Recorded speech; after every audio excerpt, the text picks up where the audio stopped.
पक्षियों का गाना गायब, हवा में सन्नाटा छाया है।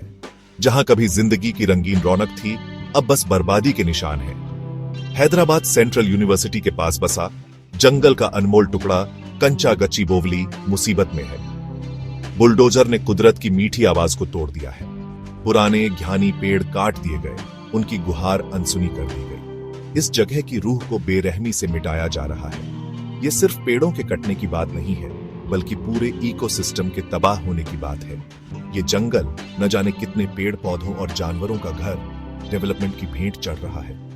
इसका असर बहुत दूर तक जाएगा, न सिर्फ हमारे आसपास के माहौल पर, बल्कि आने वाली पीढ़ियों की जिंदगी पर भी। लेकिन इस बर्बादी के बीच उम्मीद की एक किरण बाकी है। लोग अब भी लड़ रहे हैं। स्टूडेंट्स, एक्टिविस्ट और कंसर्न्ड सिटीजन्स इस अन्याय के खिलाफ आवाज उठा रहे हैं। वे समझते हैं कि कंचा गच्चीबोवली की लड़ाई सिर्फ एक जंगल को बचाने की नहीं, बल्कि हमारे भविष्य को बचाने की है। कंचा गच्चीबोवली को मिटाने के एनवायरमेंटल नतीजे बहुत गहरे और डरावने हैं। हैदराबाद शहर का ये हरा भरा फेफड़ा सिस्टमैटिकली खत्म किया जा रहा है। नतीजे दिखने भी लगे हैं। पेड़ कटने से इलाके का तापमान बढ़ गया है। हवा, जो कभी जंगल की सांसों से शुद्ध होती थी, अब धूल और प्रदूषण से भरी है। इकोसिस्टम का नाजुक बैलेंस बिगड़ गया है। कंचा गच्चीबोवली के खत्म होने से ग्राउंड वाटर रिचार्ज पर भी बुरा असर पड़ेगा। पेड़ बारिश के पानी को सोखकर ग्राउंड वाटर को भरते हैं। उनके कटने से पानी की कमी और बढ़ेगी, जो इस इलाके में पहले से ही एक बड़ी समस्या है। इस जंगल का खत्म होना सिर्फ एक एनवायरमेंटल ट्रेजेडी नहीं है, ये एक सोशल और इकोनॉमिक डिजास्टर भी है। हम अपनी खुशहाली की नींव ही खोखली कर रहे हैं। कंचा गच्चीबोवली पर हमले को यूं ही नहीं छोड़ा गया है। एक मजबूत आंदोलन शुरू हो गया है, जो इस हरे भरे सैंक्चुअरी को बचाने की ठान चुका है। स्टूडेंट्स, जो अक्सर सोशल चेंज में आगे रहते हैं, इस लड़ाई में इंपॉर्टेंट रोल निभा रहे हैं। शांतिपूर्ण प्रोटेस्ट से लेकर ऑनलाइन कैंपेन्स तक उन्होंने कंचा गच्चीबोवली की मुसीबत को दुनिया के सामने रखा है। वे समझते हैं कि उनका भविष्य इस जंगल से जुड़ा है। लोकल कम्युनिटीज, जो पीढ़ियों से इस जमीन के रखवाले हैं, उन्होंने भी अपनी आवाज बुलंद की है।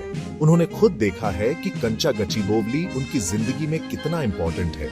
उन्हें खाना और कल्चरल हेरिटेज देता है। कंचा गच्चीबोवली को बचाने का मूवमेंट कलेक्टिव एक्शन की ताकत दिखाता है। ये लोगों और उनके एनवायरनमेंट के गहरे रिश्ते को दर्शाता है। सेक्शन 4, हमारे एनवायरनमेंट के रक्षक कहां थे? कंचा गच्चीबोवली को डेवलपमेंट के लिए ऑक्शन करने का डिसीजन गवर्नमेंट की एनवायरनमेंट प्रोटेक्शन के प्रति कमिटमेंट पर सवाल उठाता है।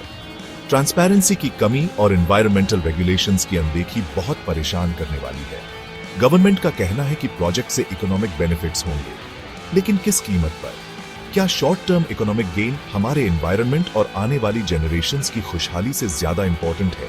एनवायरनमेंटल इंपैक्ट असेसमेंट या EIA न होना एनवायरनमेंटल लॉज का साफ उल्लंघन है।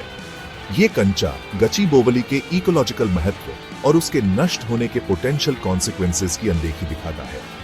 गवर्नमेंट के एक्शंस सस्टेनेबल डेवलपमेंट के प्रिंसिपल्स को कमजोर करते हैं।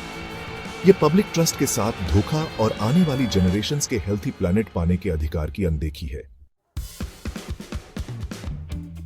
सेक्शन 5, इंसाफ की तलाश, कानूनी लड़ाई और उम्मीद की किरण।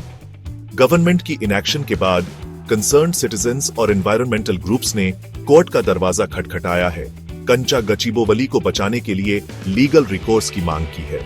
उनके एफर्ट्स ने इस लंबी लड़ाई में उम्मीद की किरण जगाई है। तेलंगाना हाई कोर्ट ने सिचुएशन की गंभीरता को समझते हुए सभी कंस्ट्रक्शन और ट्री कटिंग एक्टिविटीज पर रोक लगा दी। ये मूवमेंट के लिए एक बड़ी जीत थी, जिसने अथॉरिटीज को अकाउंटेबल ठहराने में लीगल इंटरवेंशन की पावर दिखाई। सुप्रीम कोर्ट ऑफ इंडिया ने भी इंटरवीन किया है, सभी एक्सकवेशन और डिफॉरेस्टेशन एक्टिविटीज पर रोक लगाई है। कोर्ट का इंटरवेंशन इंडियन जुडिशरी में एनवायरनमेंटल प्रोटेक्शन के बढ़ते महत्व को दिखाता है। हालांकि लीगल बैटल अभी खत्म नहीं हुई है, लेकिन इन इंटरवेंशंस ने एक राहत दी है। कंचा गच्चीबोवली के बचने की उम्मीद जगाई है। सेक्शन 6, हमारी कलेक्टिव रिस्पॉन्सिबिलिटी एक्शन का आह्वान। कंचा गच्चीबोवली को बचाने की लड़ाई सिर्फ एक लोकल इश्यू नहीं है, ये ग्लोबल एनवायरमेंटल क्राइसिस की याद दिलाता है, जिसका हम सामना कर रहे हैं। ये नेचर के साथ हमारे इंटरैक्शन में पैराडाइम शिफ्ट की जरूरत को दर्शाता है। हमें डेवलपमेंट के करंट मॉडल से हटना होगा, जो शॉर्ट टर्म इकोनॉमिक गेन्स को इकोलॉजिकल सस्टेनेबिलिटी से ऊपर रखता है। प्रोग्रेस का असली पैमाना जीडीपी ग्रोथ नहीं, बल्कि लोगों और प्लैनेट की खुशहाली है। इस चेंज के मूवमेंट में हम सभी की भूमिका है। हम उन ऑर्गेनाइजेशंस और इंडिविजुअल्स को सपोर्ट कर सकते हैं जो कंचा गचीबोवली को बचाने के लिए टायरलेसली काम कर रहे हैं। हम उनकी आवाज को बुलंद कर सकते हैं, अवेयरनेस फैला सकते हैं और अपने इलेक्टेड ऑफिशियल्स को अकाउंटेबल ठहरा सकते हैं। याद रखें कि अर्थ हमारी नहीं है, हम अर्थ के हैं। कंचा गचीबोवली और प्लैनेट का भविष्य हमारे हाथों में है। हमें समझदारी से चूज करना होगा।